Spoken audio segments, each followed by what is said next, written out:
Sir, ઘણા બધા લોકો રસ્તા ઉપર કાન સાફ કરી આપતા હોય છે, તો આ લોકો પાસે કાન સાફ કરાવવા જોઈએ?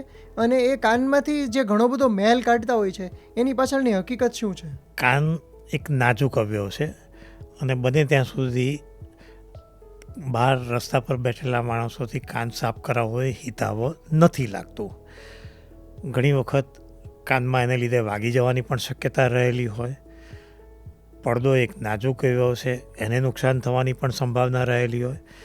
અને હવેના જમાનામાં ઘણા બધા લોકો એ બ્લડ થિનર લેતા હોય છે હાર્ટના પ્રોબ્લેમ માટે કે બીજા કોઈ પ્રોબ્લેમ માટે. એટલે જો ઇન્જરી થાય અને લોહી નીકળે તો ઘણી વખત એ લાંબા સમય સુધી બંધ નથી થતું અને ઇન્ફેક્શન થવાની પણ શક્યતા હોય. એટલે બને ત્યાં સુધી